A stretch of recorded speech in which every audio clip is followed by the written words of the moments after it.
Be a man. This is a phrase that's been repeated quite often. 3 words. Be a man. You hear this everywhere, embedded in our culture and in the unspoken expectations passed down through generations. When you are a boy or a teenager that cries and feels lost, the response is always, be a man. A grown adult that confesses that he's struggling with depression, anxiety, loneliness, grief, or any type of negative emotional state, suddenly the internet becomes a courtroom of armchair philosophers, where the conclusion is always the same. The problem isn't the suffering itself. No.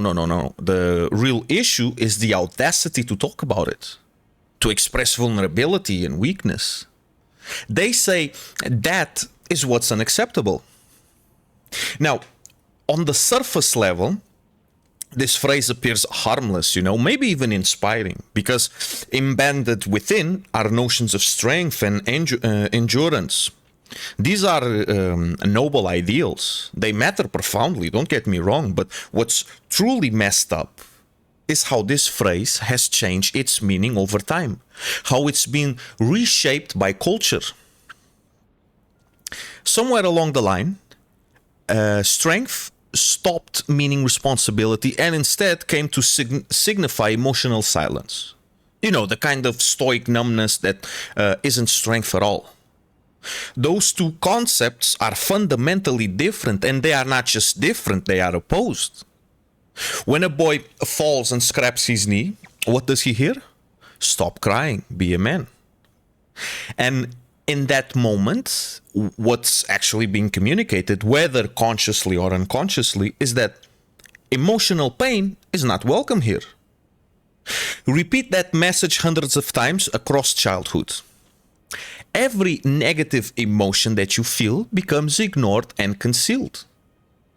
So the message learned is suppress it. Because apparently, masculinity is measured by how successfully you can pretend nothing hurts. But the truth, fundamentally, is that emotions do not obey the suppressive commands.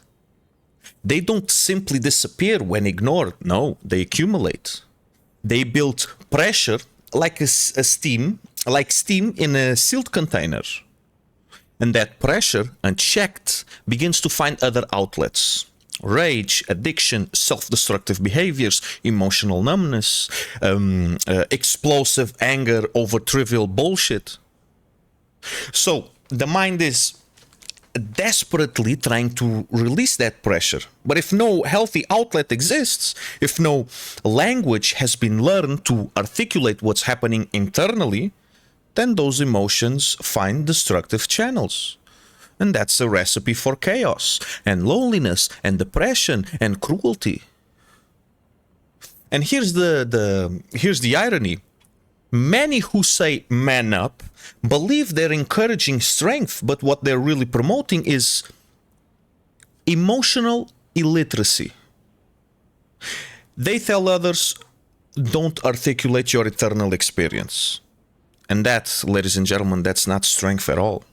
That's psychological avoidance. Because the courageous act, truly courageous, is to confront what's inside of you, no matter how uncomfortable it is. Anyone can bury pain under distractions. Work, substance abuse, ego, meaningless sex even, superficial pursuits. But eventually the bill comes due, and when it does, it's often with compound interest and in ways that devastate. And look, this pattern isn't just individual, it's intergenerational. Fathers who were told to suppress their emotions pass that inheritance on to their sons, often unconsciously. This is not necessarily malicious. It's not. It's simply the model they know. Because if suffering in silence was the only way they knew how to survive, then silence becomes the defining trait of masculinity. And so the phrase, be a man, becomes a cultural inheritance, passed down and normalized. Just because something is traditional, it doesn't mean it's healthy. Now let's consider the larger social context. Men are increasingly isolated. Genuine friendships, deep emotional connections, these are declining. Support networks are shrinking. And when someone finally tries to open up about the psychological weight they carry, what's the response? Be a man. It's like telling someone that it's drowning to swim faster, to swim harder. It ignores the reality that they may already be beyond their capacity. Loneliness, this profound disconnection, is not trivial, it's destructive. It affects mental and physical health, even life expectancy. Humans are, and I spoke about this in one of my previous videos, humans are fundamentally social creatures. Isolation erodes the mind and the soul. And let me clarify one thing before people get the wrong understanding of what I'm saying. Criticizing the phrase "be a man" is not an attack on masculinity itself. Masculinity, at its best, is responsibility, discipline, strength, courage, endurance. These are vital virtues. But the distortion occurs when strength is redefined as emotional suppression, as a stoic silence. True strength, by contrast, involves self-awareness, the capacity to recognize when you are suffering, to understand what you are feeling, and to have the balls, to have the moral courage to say, I am not okay. That's the real strength. Vulnerability is one of the most profound acts of courage a person can perform. And yes, it's terrifying because it exposes us to our deepest fears. Let's think about grief. When someone loses a loved one, their entire internal world collapses. Now, imagine telling that person, be a man. What the fuck does that even mean? Does it mean pretending that love and loss don't matter?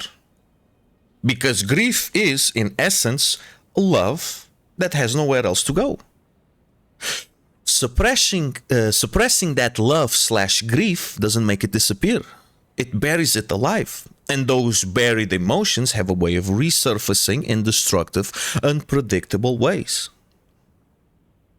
Now let's talk about a form of strength society rarely discusses: emotional competence. The ability to understand your internal landscape. The ability to articulate your feelings, analyze them, and process them. And believe me, that's a far more difficult journey. But it's the path towards genuine growth. Suffering, when processed, when properly confronted, becomes wisdom. Resentment, on the other hand, poisons perception and transforms pain into anger, an outward anger, an unconscious force that controls us. Psychology teaches about the shadow, the parts of ourselves we refuse to acknowledge. Weakness, fear, envy, insecurity, pain. When we deny these aspects, they don't go away. Instead, they move into the unconscious, influencing our behaviors in ways we don't even understand. And that's why we hear ourselves and other people say, I don't know why I reacted that way, or I don't know why I keep sabotaging myself. The shadow acts and it grows stronger the more it remains hidden. Strength is not emotional numbness. It's not pretending everything's fine. That's bullshit. True strength is the capacity to confront suffering honestly, to understand your internal experience, and have the moral clarity to admit, I am struggling, I'm not okay. Admitting vulnerability is the foundation of psychological maturity. And look, if the phrase be a man is to mean anything meaningful, then it should be redefined as take responsibility, develop discipline, protect those who depend on you, face adversity without collapsing, and most importantly, cultivate enough self-awareness to understand your own mind. A man who cannot understand his own emotions is ultimately controlled by them. A man controlled by unconscious emotions is not strong, he is simply unaware. So the next time someone casually tells you man up or be a man, you have to ask, what exactly do you mean by that? Because if being a man means suppressing the authentic truth of your psychological experience, then that version of masculinity is not strength, it's denial. And denial has never built a healthy human mind. Real strength is not the absence of emotion. Real strength is the courage to understand it.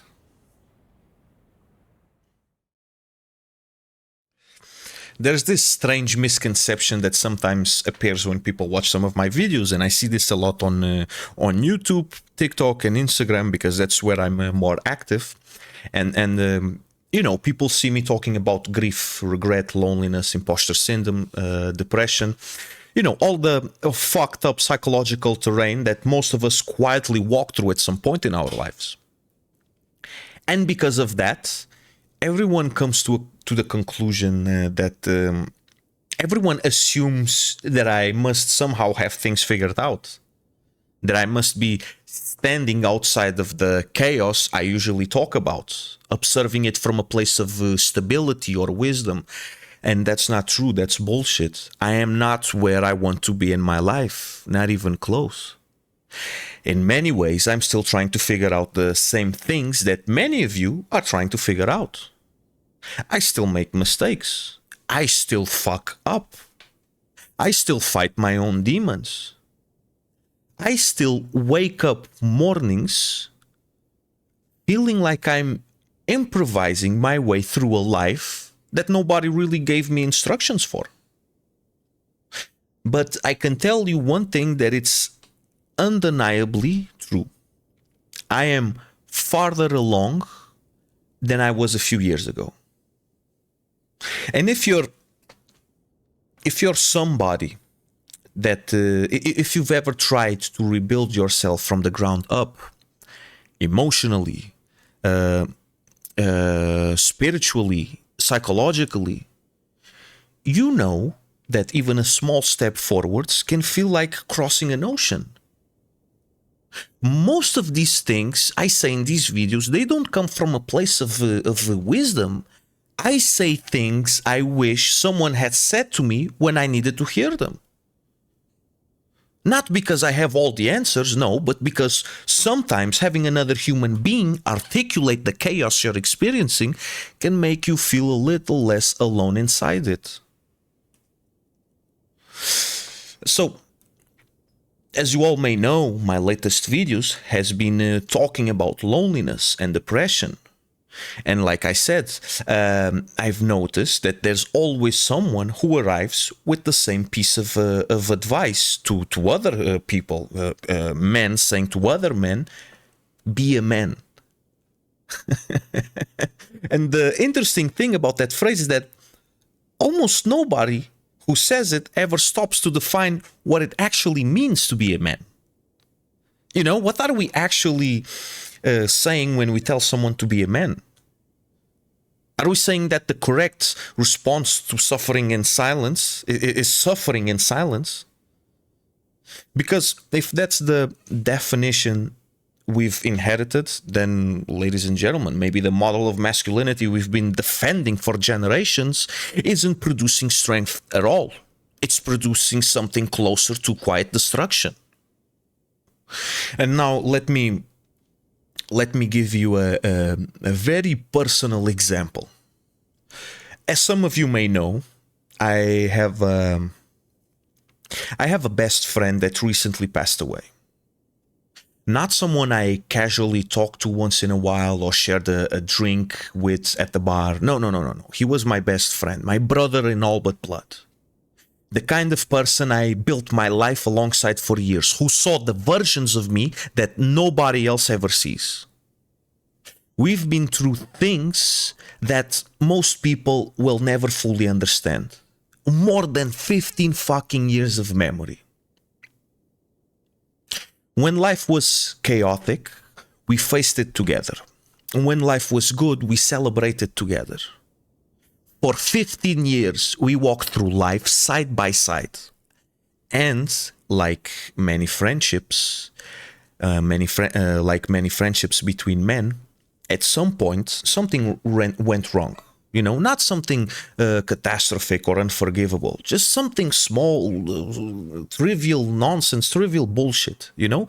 The kind of argument that feels incredibly important in the moment, but in hindsight was completely meaningless.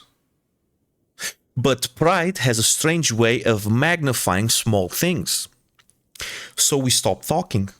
Not because we stopped caring for each other, but because neither of us wanted to be the first to break the silence. So at first you tell yourself it's just a matter of time. That you will reach out later, tomorrow maybe, or next week. But underneath that excuse, there's something else quietly operating in the background. You know, that voice most men recognize whether they admit it or not. The voice that tells you, don't be the one who gives in. Somewhere along the way, because of the toxicity of being a man, many of us were taught that apologizing first means losing. That swallowing your own pride makes you less of a man. So the silence grows. Days pass, weeks pass, months pass, almost a whole fucking year passes by. And every now and then you think about sending a message, something simple like, hey man, this whole thing is stupid, let's talk, you know. But you don't send it. Because pride is a strange psychological force. It convinces you that there will always be more time to fix things. Let me tell you something that most people rarely say, is that life doesn't give two shits about your pride. Sometimes life ends before either person decides to be brave enough to send that message. One day, you wake up and hear that they're gone. Just like that. No final conversation. No opportunity to say the things you assumed you would eventually say. And suddenly, the silence between you becomes permanent. That's when the guilt begins. Not the kind that fades with time, but the kind that settles in your bones. You replay the last conversation. You remember the moments you almost reach out, but you didn't. Every I'll do it later moment. The argument didn't matter. Being right didn't matter. Winning that silent competition of pride is irrelevant. What mattered was the time you lost, time you can never get back. Because when someone you love dies, you don't just lose them, you lose every conversation you thought you'd have someday, every moment you believed life would eventually give you. And the worst part of that realization is understanding why the silence existed in the first place. Because you believe that was what it meant to be a man. You believe that reaching out first was a weakness. That holding your pride was a sign of strength.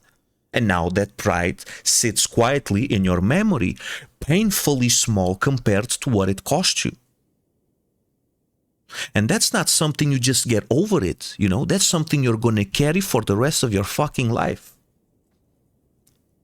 And maybe that's why it genuinely sickens me when I see some comments online. Whenever someone opens up about depression, grief, anxiety, loneliness, or the confusion about their place in the world, there's always someone confidently playing the philosopher king of masculinity. Be a man. Holy shit. Thank you. What an incredibly sophisticated psychological framework. Thousands of years of philosophy, centuries of literature exploring the human condition, decades of psychology and neuroscience trying to understand suffering, and the final answer is be a man. I mean, and mind you, the irony becomes even more absurd when you see who actually delivers that advice, you know, because half of the time it's some a gym bro posting shirtless gym photos, flexing in a mirror with beginner gains, wearing tight skinny jeans, profile filled with cryptocurrency screenshots and recycled quotes about being a lone wolf. You know, the aesthetic Peaky Blinders Joker quotes here and there, you know, the motivational caption about dominance and discipline, all trying to look mysterious. Shut the fuck up. Please shut the fuck up. You all have the same broccoli haircut with the performance of masculinity that looks more like a poorly rehearsed character than real strength. And then there's the other archetype. The moral preacher, you know, the guy who constantly reminds everyone that only God can judge them, yet behaves in ways that contradict every moral principle he claims to stand for. He preaches humility but practices arrogance, compassion but offers judgment. And somehow these are the people confidently explaining what it means to be a man. Listen, if you think that being a man means literally bottling up everything inside of you until one day it comes out in the form of violence, deep depression, loneliness, and anxiety, then by all means, who am I to judge another when I myself walk imperfectly? I cannot change a person's entire educational history in just one video posted on YouTube or on TikTok or Instagram. Listen, I grew up on the old internet, the early forums, the 4chan era, the old Call of Duty lobby rage baiting. I understand to some extent internet culture enough to recognize trolling. Sometimes be a man is just a cheap provocation. But the fucked up part is that some people genuinely believe it. That emotional silence is a virtue and that vulnerability is failure.